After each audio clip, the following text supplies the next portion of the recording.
Estamos começando mais um Personalidades aqui pelo Facebook e YouTube da Rádio Jornal Indaiatuba. Hoje recebendo uma mulher muito especial. Foi um prazer estar numa palestra dela na CONI, Comunidade Negra de Indaiatuba, no ano passado. Eu estou recebendo a Daniela Pio. Daniela, é um prazer te receber aqui. Seja muito bem-vinda. Muito obrigada, eu que agradeço pelo convite de estar aqui com você. Daniela é psicóloga, psicodramatista, professora universitária da Universidade Zumbi dos Palmares. Acabou aí de encerrar um ciclo como gerente sênior de retenção de talentos do Grupo Boticário. Também já deixou sua marca em grandes empresas aqui no Brasil, a John Deere, que é aqui de Indaiatuba, também Mercado Livre, outras grandes empresas. Daniela, muita coisa você já fez na sua vida, mas para a gente começar aí, quem é você? Onde você nasceu? De onde você é? Muito bem, muito bem. Vou começar falando um pouquinho de mim. E que legal que você me pergunta, né? Antes de quem é a profissional, que cargo que eu ocupo e tudo mais, quem é a Daniela, né? Então, eu sou paulistana, nasci em São Paulo, vivi 40 anos em São Paulo e depois vivi 2 anos em Indaiatuba, né? Por isso tive a oportunidade de conhecer mais aqui da cidade, da região, e até estou aqui hoje. Acho importante dizer, né, que eu sou filha do Pedro e sou filha da Lita, né? São 2 pessoas muito importantes na minha vida. Né, acho que sem eles eu não seria nada, né? Porque foram eles que me colocaram no mundo, mas são pessoas que formaram a pessoa e a profissional que eu sou hoje. Meu pai é engenheiro agrônomo, um dos primeiros engenheiros agrônomos negros formados pela Exalc, pela USP. Minha mãe é pedagoga, minha mãe é enfermeira, mas eu costumo dizer, ela tem pós-doutorado em maternidade. Nunca conheci uma mulher, né, assim, tão perfeita para ser mãe como a minha mãe, né? E além disso, né, quando eu falo de quem é a Daniela, eu sou tia de... Ai, eu tenho tanto medo de falar a quantidade, porque de esquecer algum deles. Mas sou tia de 8 agora, 8 tenho sobrinhos. Mais um a caminho. Tenho 8 sobrinhos, o mais velho tem 22 anos, o mais novinho tem meses e está na barriga da mãe ainda. Né? E isso define muito quem eu sou. Né? A tia Dani define muito a pessoa que eu sou e define muito o que eu faço, meu propósito de vida, né? Que é muito deixar um mundo diferente e muito melhor para eles. E sou essa pessoa, super de bem com a vida, sou essa pessoa que para mim trabalho é dinheiro no bolso, mas trabalho tem que ter propósito, eu tenho que estar conectado com o propósito da minha vida. E é isso que eu venho fazendo ao longo desses meus 22 anos de carreira, né? Que começou com uma formação em psicologia e que já fiz muita coisa aí dentro do mundo empresarial. Você nasceu em São Paulo, em que bairro de São Paulo, Daniela? Eu nasci na zona norte de São Paulo, no bairro do Mandaqui. E como foi a sua experiência e sua infância? Você fala da marca que os seus pais deixaram em você, né? O seu pai como um dos primeiros homens negros formados aí pela Exalc. Foi Piracicaba? Piracicaba, aqui na nossa região. Como que foi a sua infância? Olha, a minha infância, acho que tem algumas curiosidades que dizem muito de quem eu sou, né? Os meus pais, então, eles eram de Piracicaba, se mudaram para São Paulo logo depois que se casaram, né? Por uma questão profissional mesmo. Ele já era formado, seu pai? Eles tinham acabado de se formar, os dois. E decidiram, meu pai passou num concurso, foi para São Paulo por trabalho, né? E naquele momento, meu pai passa no concurso, minha mãe trabalhava em Campinas, inclusive, também aqui na região. E aí, aquele momento que toma a decisão, minha mãe abre mão do trabalho e vai para São Paulo porque a oportunidade que meu pai conseguiu era melhor. Eles, assim, ambos foram, assim, as pessoas que mudaram muito a realidade da família como um todo. A gente vem de uma família muito simples, que felizmente, pelo menos no nosso núcleo familiar ali, né, nunca passamos nenhuma necessidade, nunca vivi uma situação de grande vulnerabilidade, né, de algumas contenções sim, mas não grandes vulnerabilidades. E eles foram as pessoas que viraram a chave da realidade de uma família, de pensar assim, de ter uma formação, de ter uma vida diferente, né, de desbravar São Paulo, né, que era uma cidade até então muito diferente da realidade do interior, né, de São Paulo.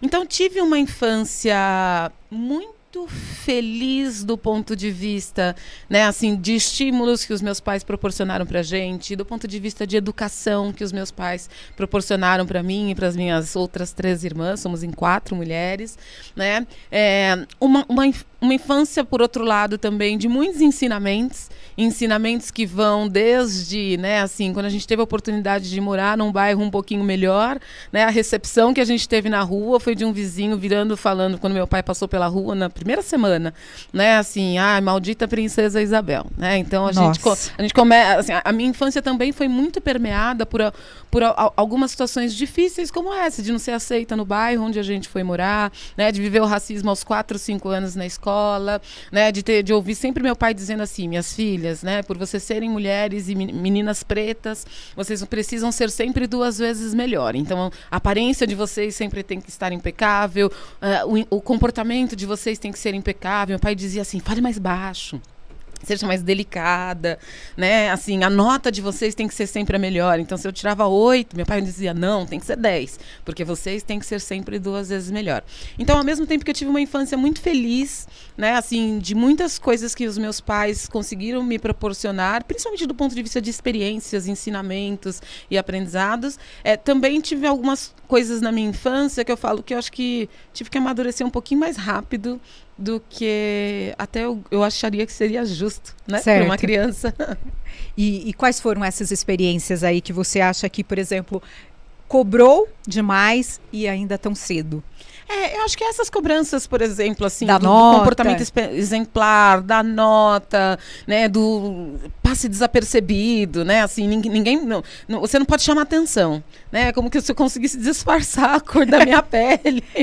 Eu lembro muito meu pai falando sempre do cabelo. Gente, de que jeito que uma criança do cabelo crespo, como consegue nós? viver penteada, né? Eu vivia com os cabelos espetados para cima, mas sempre com uma preocupação, né? Até hoje eu tenho um tique muito grande, o tempo todo mexendo no cabelo, que é a preocupação de estar despenteada e passar a impressão, enfim, errada, de ser uma pessoa não adequada para aquele ambiente ou qualquer coisa assim. Então, um pouco essa cobrança, assim, eu também cresci com muita consciência, não somente de raça, mas consciência de classe também. Então, ao mesmo tempo que eu sabia que o nosso pequeno núcleo familiar, ele estava rompendo uma barreira importante na família, né, aquilo para mim também não era suficiente. Assim, engraçado porque recentemente, alguns poucos anos atrás, eu fui conhecer um pouco mais sobre uma filosofia, que é a filosofia chamada Ubuntu, né? Que ela fala do eu sou porque nós somos. Eu conheci o conceito dessa filosofia africana agora, mas para mim ela existe desde sempre na minha vida, né? Eu me lembro numa passagem, eu tinha mais ou menos sempre na minha infância a gente doava muitas coisas. Então chegava no Natal para ganhar presentes novos, tipo assim, a regra era, Papai Noel não traz presentes novos se vocês não doarem os presentes antigos. Isso foram os seus pais que te ensinaram. Pais, exatamente. Ensinaram aí para as filhas. Isso, para todas as filhas. Então a gente ia lá, né, fazia lá um apanhado de brinquedos que a gente já não usava tanto, doava aqueles brinquedos para poder ganhar os novos, senão Papai Noel não vinha, né? Com roupas a gente fazia isso também. A gente sempre teve uma preocupação muito de ajudar instituições e tudo mais. No próprio colégio onde eu estudei na minha infância, isso era muito estimulado. E eu me lembro uma vez em que, junto com meu pai, a gente foi levar algumas doações numa instituição e ele perguntou para a responsável, era um abrigo, né, para crianças, e ele perguntou para a responsável se precisava de mais alguma coisa. E ela falou que sim, que eles precisavam de shampoo e sabonetes, porque as crianças já estavam sem shampoo e sabonetes há alguns dias.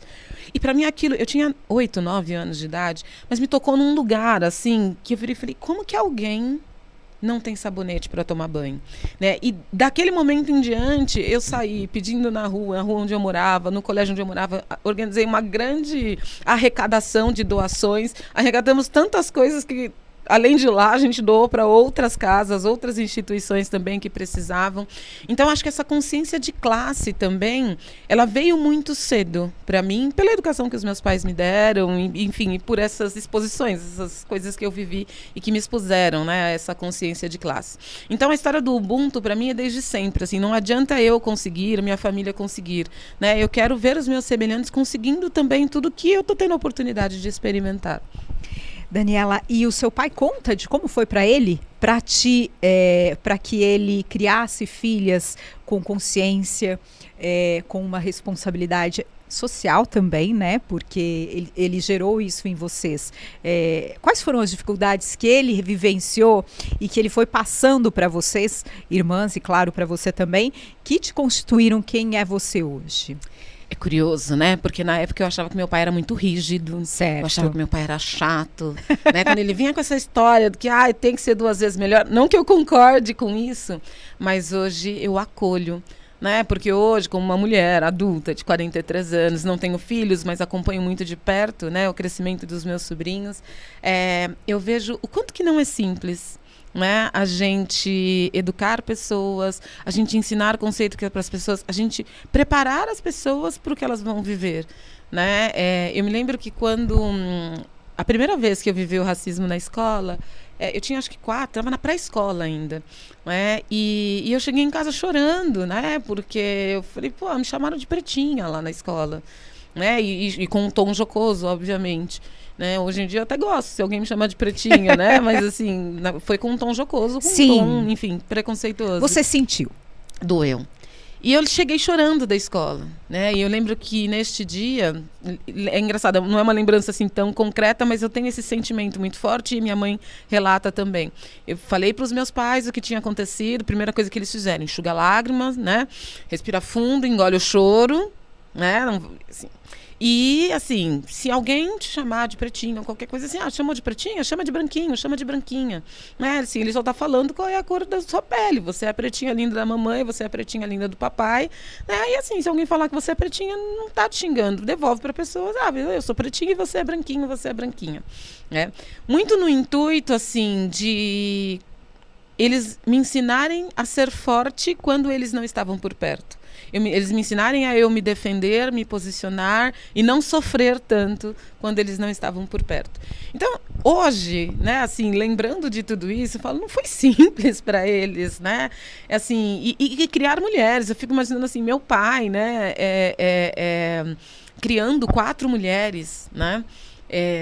Vai muito além de saber escolher o absorvente na hora que uma das filhas ligava, pai, tô com cólica, traz remédio e traz absorvente, sabe, da farmácia, né, assim, vai muito além disso, vai muito além, assim, de preparar mulheres. É muito curioso, assim, por exemplo, meus pais, eles valorizam muito a instituição casamento, certo, mas ao mesmo tempo eles criaram as 4 filhas para serem independentes. Então eles falavam assim, casar é legal, se casem, olhem aqui para a relação minha da sua mãe, não é fácil, mas é bom, é importante, mas sejam mulheres independentes. Então acho que esse equilíbrio, por isso que eu falo, minha mãe ela tem, não é nem mestrado, é pós-doutorado em maternidade, né? E meu pai também uma é um sabedoria, pai sensacional, né? É uma sabedoria que não tem nem explicação, é ancestral de fato. E Daniela, como que você escolhe a sua profissão aí? Você continuou fazendo todo esse cuidado que o seu pai tinha, tirando boas notas? Foi difícil para você essa formação educacional até você escolher sua profissão? Você realmente lutava aí por boas notas para se destacar? Sim, sim. Eu sempre fui uma pessoa que lutei por boas notas, sempre fui uma pessoa que me autodesafiei o tempo todo.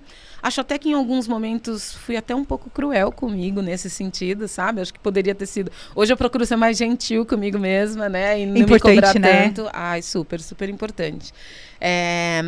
Mas a minha formação, e até o momento da escolha, né, por uma graduação, e é curioso porque, assim, tinha muito esse estímulo dos meus pais, mas também tem uma figura que eu tenho, apesar de ter convivido somente 11 anos com ela, eu tenho uma lembrança muito presente, muito atual, que é da minha bisavó. Eu conheci a minha bisavó, convivi com a minha bisavó até os meus 11 anos, ela faleceu, né, quando eu tinha 11 anos. E eu me lembro da minha bisavó, que não tinha estudos, a minha bisavó, né, e nasceu, inclusive, no século passado, né, se eu não me engano, acho que era 1898 a data que ela nasceu, né, então, as histórias que esta mulher tinha são histórias, enfim, que vão muito além dos livros de história que a gente lê hoje em dia. Mas eu me lembro muito da minha bisavó, que era uma pessoa que não tinha estudos. Sempre que a gente chegava na casa dela, ela reunia os bisnetos ali, tudo no pé da cadeira, ela já ficava... Ela morreu bem velhinha, ela ficava numa cadeira ali de balanço, enfim. E a gente chegava, pedia a bênção, né? Benção, bisa. E ela começava a perguntar como é que estava a escola. Como é que está indo na escola? Como é que estão as notas na escola? Você precisa estudar. Né? O que você aprendeu de diferente? Precisa estudar.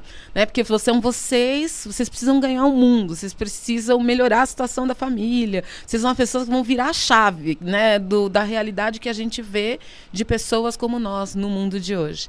Né? Então, ela cobrava muito dos bisnetos essa questão do estudo. Então, eu sempre tive muito claro, e não sabia exatamente como e nem o que eu queria fazer. Foi muito difícil escolher. Aliás, eu como psicóloga, eu acho que é insano a gente com 16, 17 anos escolher o que a gente quer ser pro resto da vida. Né? Eu acho que eu, de verdade, dei sorte de escolher algo que eu sou feliz até hoje fazendo isso. Mas eu acho um pouco insano, né? E eu acho que a gente também tem que se permitir a mudar a qualquer momento da vida. Mas então, acho que essa inspiração, né, pelo estudo, assim, eu tinha um compromisso comigo mesma, um compromisso com a minha bisavó, um compromisso com toda a minha história ancestral, de que eu precisava estudar para ser uma pessoa diferente, para dar uma contribuição diferente para o mundo. Então, escolher a psicologia foi num momento assim, eu não sabia o que eu queria fazer, né? Eu gostava muito de números, muito influenciada pelo meu pai, eu achava que a engenharia era algo muito lindo, mas ao mesmo tempo eu não via mulheres na engenharia. E eu me lembro que na época que eu estava escolhendo, eu até achava que engenharia era um caminho, mas eu me lembro que logo que eu comecei a pesquisar, vestibular e tudo mais, eu conhecia 2 mulheres que tinham acabado de começar a engenharia e que tinham desistido da engenharia. Nossa. E uma delas desistiu porque era uma sala de 70 alunos e só tinham 3 homens na turma. E ela falou que aquilo não dava para ela. Só tinha 3 mulheres. 3 mulheres, desculpa. 70 alunos e só tinham 3 mulheres na turma. E aquilo foi muito opressor para ela. Ela não conseguiu. E aí, assim, todo mundo falava assim, mas você fala bem, você é briguenta, então você tem que fazer direito. Eu falava assim, não sei se eu quero ser advogada, sabe? E aí eu achava que a psicologia era algo que minimamente, se não desse certo profissionalmente, poderia me tornar uma pessoa melhor. E a minha escolha foi bem assim, aleatória, assim, eu acho que vai ser psicologia porque eu também não queria ficar parada, eu queria continuar. Assim, saí da escola, eu falei, eu preciso continuar estudando, que é para não dar tempo de qualquer outra trabalho só por necessidade de ganhar dinheiro, me absorva e me afaste dos estudos. Falei, então já quero começar a estudar para não perder tempo e já engatar na minha carreira.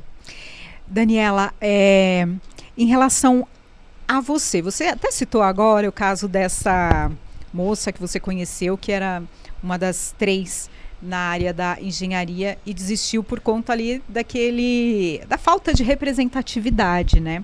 Quais as dificuldades que você enfrentou, você como mulher negra, enfrentou no começo da sua profissão? Na área da psicologia, essa dificuldade é menor, a gente vê muitas psicólogas, mas você enfrentou dificuldades? Qual é a grande questão, né? Eu sempre vou pelo caminho mais difícil, né? Eu sempre vou pelo caminho mais difícil.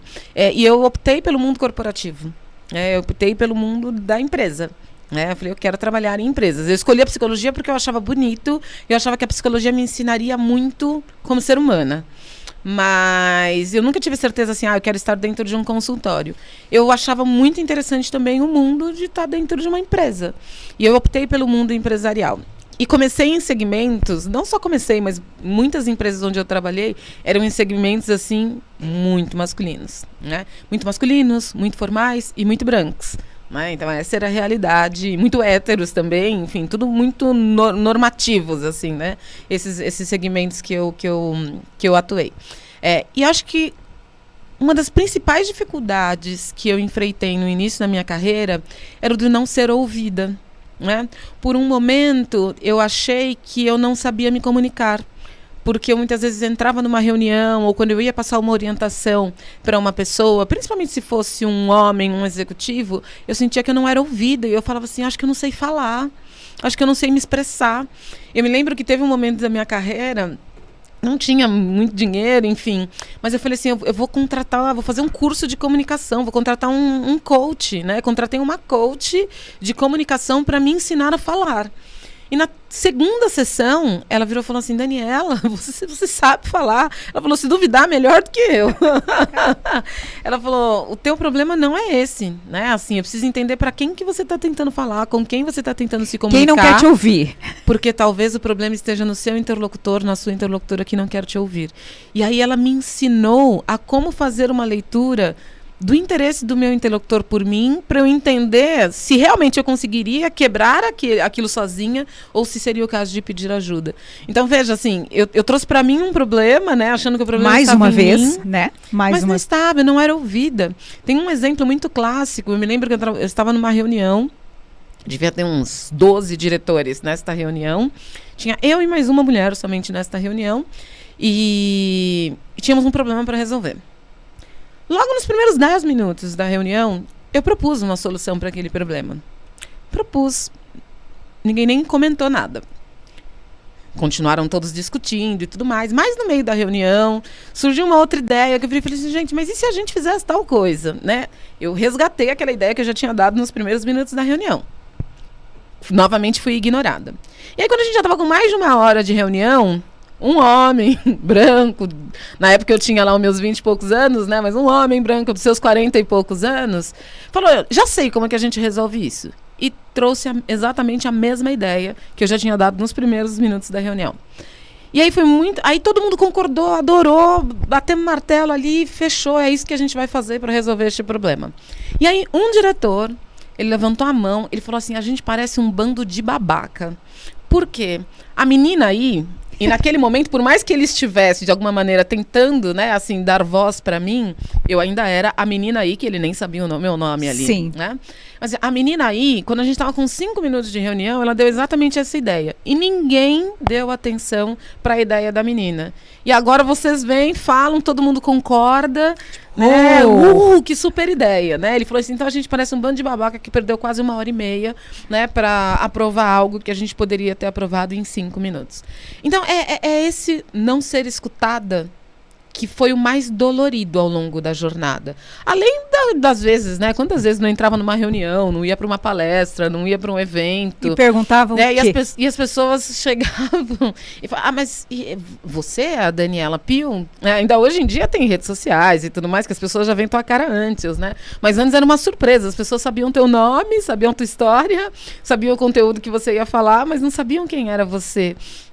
E eu falo, sim, sou eu, a Daniela Pio. E você vê aquele olhar, sabe, do tipo, uau, tem certeza? Será que ela é boa mesmo? Será que ela vai dar conta do que a gente trouxe ela para fazer aqui? Enfim, então esse olhar da desaprovação, da descrença também, foi bem chato, viu? Ao longo desses 22 anos de carreira. Dói, né? Muito. Daniela, eu assisti uma palestra sua na CONI, até a gente começou o programa falando disso, e onde você relata essa experiência sua de chegar ao local, né, para falar uma palestra, para palestrar, e a pessoa ficar ali esperando. Eu queria que você contasse essa história pra gente, que você foi numa palestra, eu não lembro se era aqui no Brasil ou fora, você foi convidada, você era uma das palestrantes, e você chegou e as pessoas ficaram ali desesperadas porque a palestrante não tinha chegado. E você estava lá há muito tempo. Pois é. Afinal, infelizmente não tem muito tempo, né? Assim, eu tô nessa jornada aí, que eu falo que realmente é uma jornada, por a gente construir, né, um mundo com mais respeito às diferenças, com mais equidade de oportunidades e tudo mais, mas a gente ainda tem uma longa trajetória pela frente. Isso aconteceu tem pouco mais de 1 ano. Eu fui convidada para um evento onde tinham mais de 3.000 pessoas participando. E fui convidada como executiva, né, da empresa que eu trabalhava, né, na época e tudo mais. E aí, cheguei no evento, até a recepção, fui super, você é a Daniela Pio? Eu sou a Daniela Pio. Aí fui recepcionada, olha, a gente vai te levar para a sala VIP. Falei, ok, vou para a sala VIP esperar o horário da minha palestra. Evento lotado, eu super emocionada. Falei, que legal, né? No retorno aí, né, da vida presencial, né, pós aí anos difíceis de pandemia. Então aquele evento maravilhoso, grandioso, somente realmente representantes de grandes empresas ali, pessoas ali, celebridades, né? E o seu tema, você ia falar sobre o quê? Eu ia falar sobre tendências em recursos humanos, assim, de coisas novas que estão sendo feitas na área de recursos humanos, principalmente atração de talentos, que é a área que eu venho trabalhando nos últimos tempos. E então, assim, para falar de tendências, né, tem que ser realmente alguém expert, né? Então, qual é a imagem que as pessoas têm de alguém expert? Acho que qualquer uma, menos a imagem que eu tenho. E foi muito curioso, porque neste dia eu vesti uma roupa social, mas eu decidi que eu ia vestir tênis, porque era um evento grande, que tinha grandes deslocamentos. Eu falei assim, eu vou de tênis. E hoje em dia, né, acho que o mundo está tão mais aberto, né, para esse informal. E é tão confortável. E depois eu te explico por que eu tô contando esse detalhe do como eu estava vestida. E aí fui para a sala VIP, estava servindo café na sala VIP, fiquei ali tomando meu cafezinho, comendo ali algumas coisinhas. Foi chegando o horário da palestra, a palestra era 15h, né? Me falaram que 15 minutos antes da palestra já iam me levar para o palco, porque a minha palestra, inclusive, era no palco principal. E quando deu 2:55, eu vi que tinha um burburinho rolando ali na porta da sala VIP. Porque a palestrante não chegou, a executiva ainda não chegou e tudo mais. E aí eu falei, gente, sério mesmo que eles estão... Eles já tinham vindo chamar os outros 2 palestrantes dos palcos menores, né? Já tinham levado os outros 2 palestrantes para seus respectivos palcos e faltava me chamar. E você aguardando? Eu aguardando ali na sala VIP, conforme fui orientada. Até que eu ouvi um burburinho, mas a executiva lá da empresa tal ainda não chegou e já está quase no horário da palestra dela. E aí eu levantei, né, respirei fundo, falei, era tudo que eu não precisava, prestes a entrar no palco para falar para mais de 3.000 pessoas, passar por uma situação dessa, né? E aí eu levantei, fui até a porta, falei, olha, vocês estão procurando a empresa, a executiva, né, Daniela Pio? Sou eu, né, tô aqui aguardando. É você, a gente achou que você ainda não tinha chegado. Só tinha eu na sala VIP, né? E era um aquário ainda, uma sala com vidro, assim, dava para ver que eu estava lá, né? Eu fico pensando assim, o que passou pela cabeça das pessoas, que, assim, do porquê que eu estaria lá se eu não era a palestrante, né? Queria palestrar ali. Então, assim, e aí, de verdade, né? Esses dias eu estava até lendo uma reportagem que fala um pouco sobre isso, né? Assim, o racismo, às vezes a gente fica falando de racismo estrutural, não, de verdade não é estrutural, assim, ele é direto, ele é reto, ele é objetivo, né? Ele aponta o dedo pra gente o tempo todo, já não é mais estrutura, assim, parece que as pessoas escolhem olhar e falar, não é ela, a executiva desta grande empresa que vai dar uma palestra para 3.000 pessoas. Não, ela não tem essa capacidade, né? Assim, a pessoa que a gente espera para falar sobre este tema não tem a cara dela. Assim, é assim que automaticamente as pessoas respondem quando elas me veem. Né? Quando me veem nos lugares que eu frequento, no restaurante que eu frequento, na palestra que eu vou dar, né? Assim, nos lugares muitas vezes onde eu estou, na viagem que eu faço. Né? Então, assim, é muito desgastante. E aí, no meio de tudo isso, você ainda tem que ser produtivo, tem que entregar resultado. Não é brincadeira, não. Ainda tem que fazer uma boa palestra. Você fala do diferencial que os seus pais, né? A sua mãe com grande sabedoria, o seu pai com incentivo, estude, cobrando de vocês, né? Foi a forma que ele teve naquele momento. Mas quem te inspirou aí? Hoje a gente tem um pouco mais de exemplos de mulheres negras, mulheres aí em posição de liderança, e você trabalha com isso, com essa questão de encontrar talentos, de também reter talentos, tanto na questão da diversidade aí de raça e também da diversidade de pessoas trans e outras. Quem te inspirou a seguir? Você encontrou o seu caminho sozinha? Alguma mulher te inspirou? Alguma mulher preta? Ou você foi construindo o seu caminho? Eu acho que o que me inspirou foi a falta de mulheres como eu nos espaços em que eu fui alcançando ao longo da jornada. Em 2013, eu tive a oportunidade pela primeira vez ser promovida a uma posição gerencial. Você estava onde? Trabalhava onde? Eu trabalhava numa empresa de tecnologia em São Paulo, e uma empresa grande, brasileira, que estava expandindo, inclusive internacionalmente, com mais de 10.000 funcionários, uma empresa de grande porte, e de repente, um dia, eu de férias, me liga minha chefe, né, minha gestora na época, me liga, né, no meio das minhas férias, Dani, preciso falar com você. Eu estava na praia, eu lembro. E eu virei e falei assim, calma. Falei, deixa eu voltar pro apartamento onde eu tô, eu já te ligo, a gente já conversa. E já fui preparada para tomar uma bronca. Falei, o que eu fiz errado? O que eu esqueci de fazer nas minhas férias e tudo mais. E ela queria me contar que eu estava sendo promovida, enfim, que não dava para esperar o meu retorno para me contar sobre a minha promoção. E naquele momento, eu que trabalhava numa empresa de mais de 10.000 funcionários, uma empresa que só, assim, de gerentes sêniores e diretores, a gente tinha mais de 600, 700 pessoas, quando eu ia para os eventos, né, os encontros em que reunia toda a liderança da empresa, eu era a única mulher negra num grupo de 600, 700 líderes que a empresa tinha. Homens negros, você contava nos dedos de uma mão. Mulher negra, eu era a única. É muito solitário, é muito ruim você ser o único pontinho diferente dentro de uma multidão, né? Então, à medida também que eu fui ascendendo, né, do ponto de vista financeiro mesmo, você vai num restaurante, você vai num evento, eu era a única. É chato ser a única. Eu não gosto de ser o pontinho diferente, de ser a única, né? E aí, como eu comecei a olhar ao meu redor, eu via que, assim, por que é que as mulheres pretas que fazem parte da minha vida, elas não estão nesses mesmos espaços que eu estou, profissionais, espaços sociais e tudo mais? E não era por falta de esforço, não era por falta de vontade, não era por falta de sonho. É porque esse mundo é muito opressor. Eu, na verdade, acho que eu fui desviando no meio do caminho.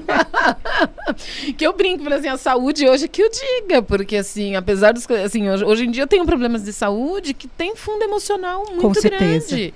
Né? Mas por quê? Porque eu fui desviando o tempo todo, fingindo que nada estava acontecendo. Mas tinha muita coisa acontecendo. Então, naquele momento, eu entendi que, assim, ó, sozinha não tem graça. Sozinha eu não quero. Eu quero mais gente comigo. Né? E eu não quero ser inspiração única, eu quero ter inspirações. Claro que assim, eu tinha inspirações, mas muito distantes, assim, das famosas, que não eram muitas, né? Mas eu falei, não, a gente precisa primeiro mostrar, porque tinham muitas outras mulheres que também estavam conseguindo coisas importantes, e aí eu não falo só de carreira no mundo empresarial, né? Mas mulheres que estavam conquistando coisas importantes, mas que não era dada visibilidade para essas mulheres, né? Então assim, eu comecei nesse momento, lá em 2013, 14, a trabalhar muito fortemente, assim, como é que nós, mulheres pretas, principalmente, a gente se apoia mais, a gente se empurra mais, né? Assim, a hora que uma cai, vai lá, puxa, né? Tem hora que sou eu que vou cair, né? E vou estar de olho, porque sempre tem alguma mão estendida para mim. Então, acho que o meu grande impulso, né? Assim, até para estar aqui hoje, por exemplo, nessa conversa, foi eu brinco, né? Nem tinha hashtag na época, mas eu mentalmente criei a hashtag cansei de ser sozinha. Né? E aí comecei a buscar referências e trazer mulheres junto comigo para juntas, né? Na linha de que juntas somos mais fortes, e acho que isso é muito real, né? A gente se fortalecer e todas podermos avançar, conquistar mais espaços e ganhar mais visibilidade. E aí esse processo, quando você traz essa ideia ou você começa com essa força interna, quero mais gente comigo, foi difícil? Demorou até você conseguir abrir um espaço na empresa que você estava e nas outras que você depois trabalhou? Eu só consegui abrir espaços nas empresas onde eu trabalhei depois que eu fiz crescer um grande movimento social. Então eu comecei isso como algo assim, meu mesmo, assim, meu propósito. Né? Assim, eu tenho, para mim, uma grande inspiração é Martin Luther King, né? E ele tem uma frase que é, né, assim, clássica dele, que assim, eu tenho um sonho, né, de que meus filhos, meus netos possam viver num mundo diferente desse, né, daquele que ele vivia na época. Eu brinco que eu tenho um sonho, brinco não, é muito real. Eu tenho um sonho, mas não é para os meus sobrinhos, para os meus filhos, para os meus netos. O sonho, assim, eu quero viver este sonho em vida. Eu preciso, eu mereço. Não é a próxima geração. Sonho. Não é para a próxima geração. Eu quero viver este sonho em vida, né? Então, só que não é uma jornada simples. Então, eu comecei muito no social, né? E fui buscar apoio. Então, por exemplo, uma das coisas que eu fiz foi nesse momento que eu me conectei com a Universidade Zumbi dos Palmares, onde eu sou professora hoje em dia. Então, eu comecei, bati na porta do reitor lá da universidade, né, e falei, Zé Vicente, me deixa fazer alguma coisa, porque eu não quero mais ser a única gerente preta dentro de uma grande organização. Então, assim, eu preciso trazer as meninas pretas da universidade para dentro do mundo corporativo. E aí foi muito curioso, porque eu comecei com mentorias, com treinamentos, participando de alguns eventos, onde eu ia muito mais palestrar, tentar inspirar, empoderar essas meninas. E de repente eu entendi, primeiro que o público começou a crescer. Quando eu vi, já não estava mais trabalhando somente com mulheres negras, já estava trabalhando com todas as pessoas ali que faziam parte do universo da universidade. E aí de repente eu entendi que não adiantava só eu empoderar e capacitar o lado de cá. A gente precisava criar diálogos com as empresas. Porque era um outro passo, né? E foi neste momento que, também através da universidade, eu comecei a fazer liderei um projeto gigantesco lá de inclusão de jovens negros para o mercado financeiro. Comecei nesse projeto, no momento os jovens estavam lá capacitados, com certificação, super top de mercado financeiro e tudo mais, mas ainda assim não conseguiam empregos. E nesse momento que eu comecei um diálogo, né? E o meu diálogo não era, e aí não é menosprezando, mas o meu diálogo não era com RH. Eu queria falar com o presidente da empresa, eu queria falar com o diretor, com o vice-presidente da empresa. Né? E fui conseguindo também, muito pela universidade, fui conseguindo esse espaço para dialogar com as lideranças das empresas, para a gente promover um trabalho diferente. E foi nesse momento em que, no social, pelo trabalho social, eu entendi que eu precisava trazer isso também para a minha atuação profissional, como profissional de recursos humanos que sou. Né? E aí, desde então, né, eu conectei, né, esse diálogo, né? Porque não acho que é uma luta, mas é um diálogo, né? Sobre inclusão, sobre equidade de oportunidades, né? Sobre reparações históricas que são necessárias no nosso país. E aí comecei a levar esse diálogo para dentro das empresas que eu trabalhei. Então hoje, nada que eu faço está dissociado deste meu propósito de inclusão e equidade. Não é nem sobre diversidade, é inclusão e equidade. Porque falar de diversidade é fácil. Você junta um monte de gente diferente e tira uma foto lá. Né? Mas inclusão e equidade, aí a conversa é diferente. E para você, o que é incluir? O que é promover equidade? Acho que o primeiro passo é respeitar as diferenças. Né? Eu sou uma pessoa, você é outra pessoa, a gente tem histórias, pode ser que em uma outra coisa a gente tenha semelhanças, mas a gente tem histórias de vidas diferentes. E as nossas histórias de vidas, de verdade, diferentes, é o que fazem de nós seres únicos. Só que a gente não está acostumado, principalmente nas relações de trabalho, a respeitar essa unicidade, né? Assim, a respeitar a peculiaridade de cada um. A gente quer que as pessoas sejam um padrãozinho, né? Por isso que muitas vezes as empresas, elas escolhem, por muito tempo eles escolhiam, não, queremos pessoas que sejam formadas desta universidade. Queremos que pessoas que residem nesta região. Em São Paulo isso é muito comum, por exemplo. Né? Assim, era muito comum, hoje em dia está mudando, mas ainda tem. Queremos pessoas que residam somente nesta região. Com isso a gente segrega e traz pessoas sempre do mesmo perfil. Não, para essa posição, quantas vezes ao longo desses 22 anos em RH eu ouvi, não, para essa posição tem que ser um homem, Dani, precisamos de alguém que seja firme, nossa, que isso fale é duro. Muito comum.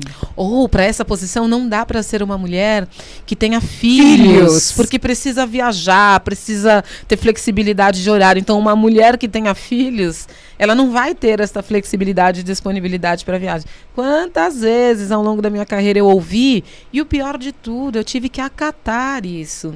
Quantas vezes? Hoje, eu nem continuo a conversa. Mas muitas vezes eu precisei acatar isso.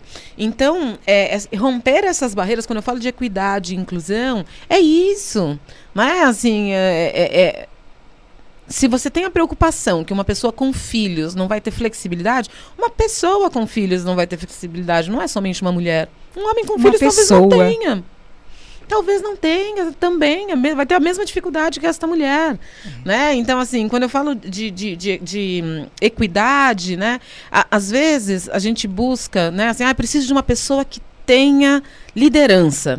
Aí o que comumente as empresas buscam? A experiência formal em grandes empresas, ou alguém que já tenha passado por um programa de trainee, ou alguém que já tenha feito um curso de liderança. Quantas pessoas lideram temas super importantes nas suas comunidades, por exemplo? Né? E é uma liderança que também é muito importante. Assim, a competência, a liderança, aquela pessoa tem, independente de ela ter tido uma experiência numa grande organização. Né? Então, quando eu falo de equidade, é isso, a gente saber olhar as pessoas muito além daquele padrão que a gente está acostumado. E respeitar as diferenças e acreditar que as diferenças, elas têm uma potência para impulsionar, principalmente, inovação, né, nos trabalhos em geral. Não estou falando só de mundo corporativo. E por que as empresas não criam cargos assim como que você já teve? Uma pessoa para reter talentos, para promover equidade e inclusão? Porque nem sempre... quando a gente fala de empresas estão muito pautadas em resultado, né? Sim. Então precisa ser coisas tangíveis, né? Preciso conseguir apalpar, contar o resultado que isso vai trazer. E também você falar, né, dos impactos e dos resultados de investir em diversidade, equidade e inclusão, né, assim, é uma jornada para você entender. Então, tem empresas, por exemplo, empresas que trabalham com produtos de varejo. É muito fácil você explicar para uma empresa que trabalha com produto no varejo que, por exemplo, se o Brasil tem 56% de uma população negra, se eu não coloco uma pessoa negra na propaganda, eu estou deixando de me conectar com mais da metade da população. Então, numa empresa do varejo, é mais fácil de você entender isso. Mas quando eu falo de uma empresa de um segmento muito específico e que não é do varejo, às vezes fica difícil você mostrar isso, né? Aí você tem que mostrar nos impactos sociais que a empresa gera, na sustentabilidade do negócio, na capacidade que muitas vezes as pessoas têm de inovação. Eu gosto de dar um exemplo, assim, por exemplo, uma pessoa que tem uma deficiência motora, por exemplo. É uma pessoa que a vida toda foi desafiada para a mobilidade. Né? A vida toda ela foi desafiada para pensar a mobilidade de uma maneira diferente, para pensar de maneira criativa para a mobilidade.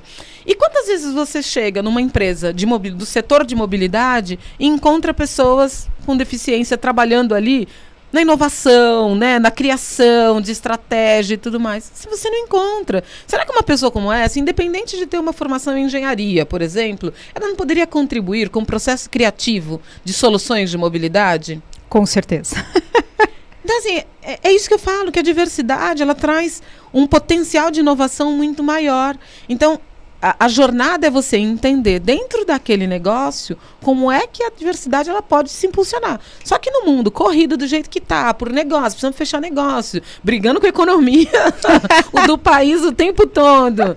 Muitas empresas falam assim, não tenho tempo para parar para falar sobre isso, não tenho dinheiro para investir, para pegar alguém para falar, para entender onde é que a gente pode chegar com isso, né? Então, e acha que só é porque é uma questão só social. Mas não é, a gente precisa de fato enxergar o potencial de negócio também da diversidade dentro daquela empresa. Em relação ao mercado de trabalho no Brasil, a necessidade do mercado, dessa inclusão, da equidade, você acha, você começou esse movimento como um propósito de vida, até por não ser sozinha, né? Estar ali solitária. Mas você acha que as ações que acontecem hoje, os exemplos que a gente vê hoje, que infelizmente ainda está começando, eles são uma moda, entre aspas, ou eles vêm para ficar porque não tem mais espaço para quem não quer promover equidade, inclusão, respeito a todos? Olha, eu acho que tem muita... Eu acredito que tem muita empresa que faz de maneira genuína. Muita empresa que faz de maneira genuína. Mas também tem muita empresa que faz porque está todo mundo fazendo. E que de verdade não está nem fazendo, só está pondo a fotinho lá nas redes sociais dizendo que faz. Tá? Porque se você fala que você não faz hoje, pega mal. Filme, pega mal e tudo mais. Na verdade, se você pega, por exemplo, empresas de capital aberto, né, a gente tem aí hoje o ESG, né, que olha, né, o S, né, do ESG, fala do social, e dentro do social está o tema diversidade. Né? Então, hoje, se é uma empresa de capital aberto, ela tem obrigatoriedade de ter ações de diversidade. Outras empresas não têm. Não tem. Mas elas veem a onda, falam, se eu não fizer também vai pegar mal para mim, vai ficar feio para mim. Tá? Além disso, as pessoas estão cada vez mais críticas. Né? Então, assim, foi-se o tempo em que um processo seletivo era definido somente pela empresa, escolhendo quem era o melhor candidato. Hoje em dia, as pessoas candidatas, elas questionam. Quantas vezes eu não entro em entrevista e as pessoas perguntam para mim, né? Por exemplo, mulheres perguntam, né? Assim, quantas mulheres tem em posição de liderança? Qual o percentual de mulheres em posição de liderança? O que a empresa faz, né? Do ponto de vista de inclusão, né? O que a empresa faz de diversidade? A empresa tem comitês de diversidade? As pessoas questionam na entrevista, né? Muito comumente, se são pessoas negras e para alguma posição de liderança que eu estou entrevistando, as pessoas me perguntam quantas mais Dani Spills, né, tem aí dentro da empresa onde você trabalha. Então as pessoas estão ficando mais críticas com relação a isso. Então você perde hoje em dia bons candidatos se você não tiver ações consistentes de diversidade e inclusão dentro da empresa. Então tem isso também, né? Assim, a moda já está virando algo que as pessoas estão cobrando, né? Então se você não fizer, você vai ficar para trás. Mas infelizmente no mundo a gente tem pessoas e empresas de todos os perfis. Então tem gente que não quer fazer e não vai fazer. E a gente vai continuar lutando, né, contra isso aí por muito tempo ainda.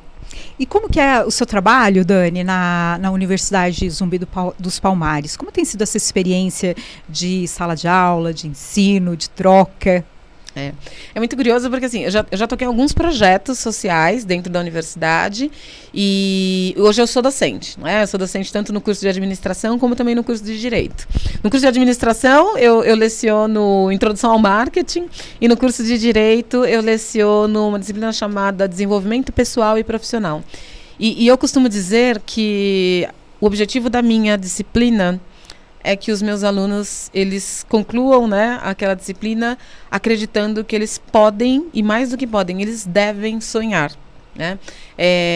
A Universidade de Zumbi dos Palmares é a única universidade focada em inclusão étnico-racial na América Latina. Ela tem um foco também de inclusão social muito grande, né? E tem muita gente que está ali, por exemplo, os meus alunos. Eu tenho alunos de 18 anos, eu tenho aluno de 63 anos. Essa é a minha realidade, né? E na minha disciplina, muito trabalho que eu faço independente da tua idade, independente do que você já viveu profissionalmente, eu estou aqui para te ajudar a transformar aquilo que você tem de sonho, que te traz para dentro da universidade hoje, num plano de vida e de carreira concreto. E é mais do que um plano de carreira, é um plano de vida mesmo. Porque muitas vezes a pessoa lá de 63 anos, que está ali na minha sala de aula, não necessariamente o que ele quer é uma carreira, enfim, gigante, de sucesso, mas o que ele quer é um propósito. E eu preciso ajudá-lo a planejar esse propósito que ele tem. Como é que ele concretiza isso? Então, muito do meu trabalho é isso, assim. Eu quero primeiro que as pessoas acreditem que elas podem e devem sonhar, mais do que poder, elas devem sonhar, porque tem muita gente que não se sente no direito de sonhar com algo diferente. Inclusive muita gente preta, né? Muita gente preta que não se sente no direito. Isso está acontecendo comigo, eu mereço. Mãe, mulheres que viveram situação de violência doméstica, que estão ali, assim, ainda sem saber, assim, será que eu deveria estar deixando meu filho em casa para estar aqui estudando, sabe? Esses questionamentos, né? Será que eu posso estar aqui? Eu mereço? Eu sou competente o suficiente?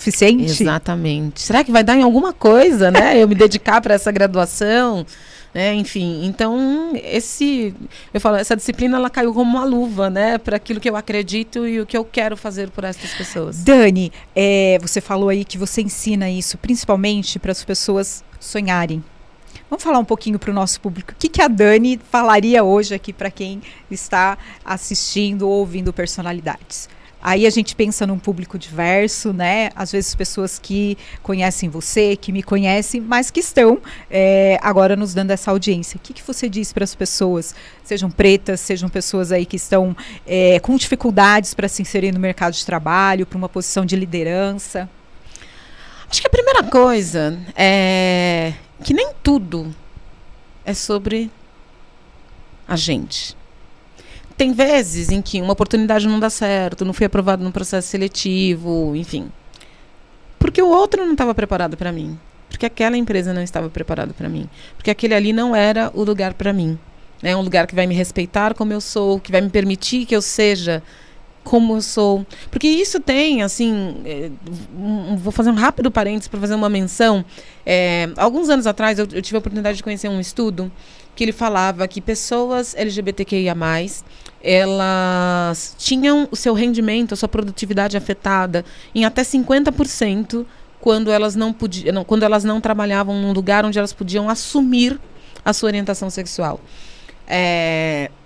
Eu lembro que quando eu li esse estudo, eu comecei a pensar, nessa minha trajetória de RH, já vivi muitas situações de acompanhar desligamentos. Eu falei, quantas pessoas LGBT que eu já vi sendo desligadas e que foram desligadas não é porque elas não performavam bem, porque elas não tinham alguma competência. Elas foram desligadas porque elas viviam num ambiente que elas não podiam ser quem elas eram. E é muito difícil você trabalhar normalmente quando você não pode ser quem você é. O exemplo que eu dei, né? Assim, como é que você faz para dar uma palestra para 3.000 pessoas? Né? Depois você viver uma situação de um racismo, das pessoas olharem para você e não acharem que é você a pessoa que tem competência para estar ali naquele palco, 5 minutos antes da palestra começar.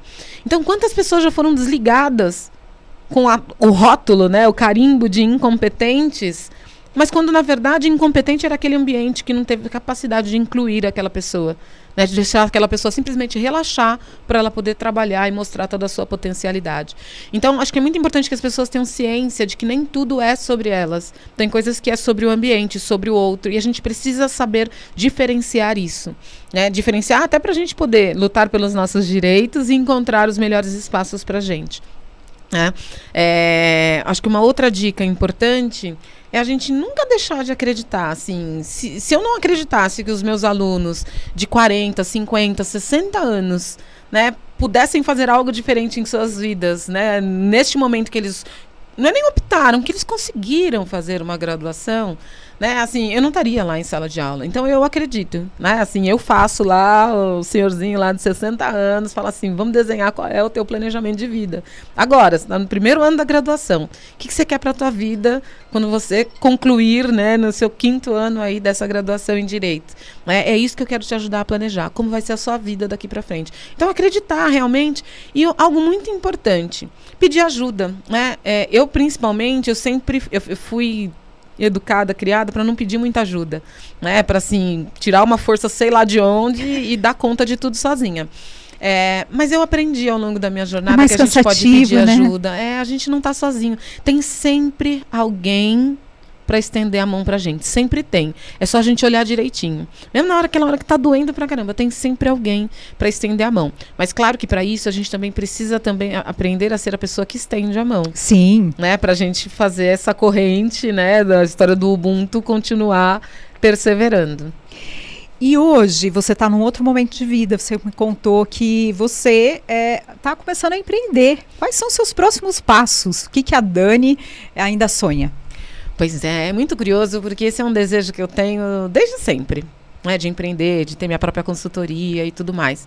Mas eu nunca achei que eu estava pronta o suficiente para isso. Nunca achei que eu estava pronta o suficiente para isso. Sempre, mas falta isso, falta aquilo. E aí, de repente, eu me dei conta, eu falei assim, tá, então vamos combinar o seguinte, o que falta...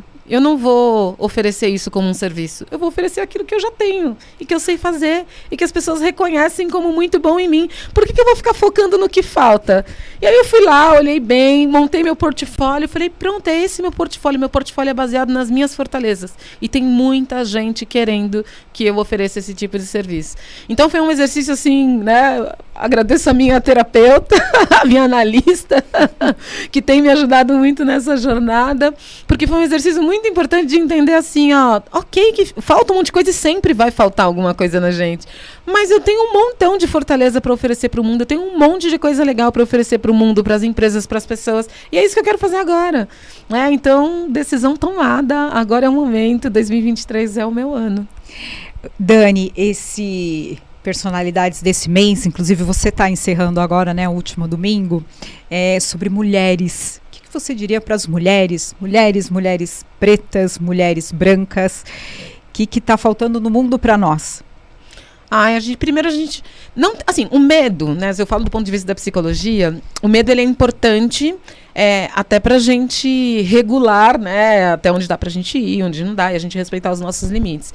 Mas se a gente puder, né, assim, de vez em quando arriscar, e se der medo, ir com medo mesmo, vambora com medo mesmo, sabe? Às vezes eu fico...